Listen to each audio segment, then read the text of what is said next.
નમસ્તે વિદ્યાર્થી મિત્રો, હું નુક્ષિકા પરમાર મારી એજ્યુકેશનની યુટ્યુબ ચેનલમાં તમારા સૌનું હાર્દિક સ્વાગત કરું છું. આજે આપણે ધોરણ 10 સંસ્કૃત વિષયમાં પ્રથમ પરીક્ષામાં વિભાગ એમાં જે શોર્ટ નોટ પૂછાય છે એમાં મોસ્ટ આઈએમપી શોર્ટ નોટની ચર્ચા કરીશું. વિદ્યાર્થી મિત્રો, જો તમે મારી ચેનલ ઉપર નવા હોય તો ચેનલને સબસ્ક્રાઈબ કરી લેજો, જેથી કરીને આવનારા આવા જ નવા વિડીયોનું નોટિફિકેશન તમને તરત જ મળી જાય. આજે આપણે ધોરણ 10 સંસ્કૃત વિષયમાં પ્રથમ પરીક્ષાના મોસ્ટ આઈએમપી શોર્ટ નોટની ચર્ચા કરવાના છીએ અને એમાં આજે આપણે વિભાગ એની શોર્ટ નોટ જોઈશું. વિભાગ એ ગદ્ય વિભાગ છે અને ગદ્ય વિભાગમાં ફક્ત ગદ્ય પાઠમાંથી જ પૂછવામાં આવશે. એની પહેલાં ચર્ચા કરીએ તો પ્રથમ પરીક્ષા છે એની અંદર આપણને સંસ્કૃત વિષયમાં 1 થી 13 પાઠ સુધીનો અભ્યાસક્રમ પૂછાશે. તો 1 થી 13 પાઠમાં જે બીજો પાઠ, પાંચમો પાઠ, છઠ્ઠો પાઠ, નવમો પાઠ, 11મો પાઠ અને 12મો પાઠ, આ બધા જ પાઠ ગદ્ય પાઠ છે.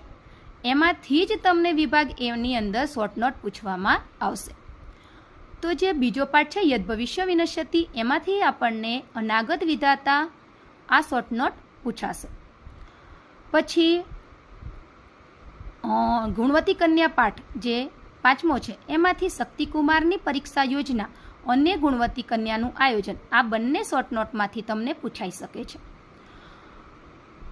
છઠ્ઠો પાઠ છે કાષ્ટખંડ, તો એમાંથી આવર્તપાત નામનું વિધ્ન, આ શોર્ટ નોટ પૂછાઈ શકે છે.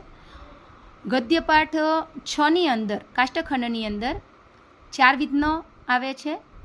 કાષ્ટખંડને સમુદ્ર સુધી પહોંચવામાં 4 વિધ્ન નડે છે, જે કિનારા પરનું જોડાણ, ભારની અધિકતાને કારણે પાણીમાં ડૂબી જવું, ત્રીજું છે આવર્તપાત અને ચોથું છે નદીના પાણીથી વિખૂટા પડવું. એનું જે ત્રીજું વિધ્ન છે આવર્તપાત, તો એ તમને શોર્ટ નોટમાં પૂછાઈ શકે છે. 9મો પાઠ છે ચક્ષુમાન અંધ એવ, તો એમાંથી ક્રોધની શારીરિક અસરો અને બ્રહ્માજીનો દુર્વાસા ઋષિને ઠપકો, આ 2 શોર્ટ નોટમાંથી તમને પૂછાઈ શકે છે. 11મો પાઠ છે યશ્ય જનનમ તસ્ય મરણમ, એમાંથી કૂટનાથની કૂટનીતિ, આ શોર્ટ નોટ પૂછાઈ શકે છે. કલિકાલ સર્વજ્ઞ હેમચંદ્રાચાર્ય, આ શોર્ટ નોટ તમને 12મા પાઠમાંથી પૂછાશે.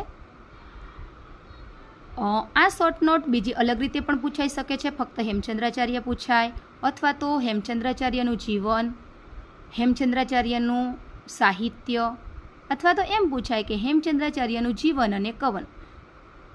તો પણ તમારે શું લખવાનું છે કે હેમચંદ્રાચાર્યના જીવન વિશેની માહિતી અને હેમચંદ્રાચાર્યના સાહિત્ય વિશેની માહિતી, આટલું તમે તૈયાર કરી લેશો તો તમે આ શોર્ટ નોટને ખૂબ જ સહેલાઈથી લખી શકશો.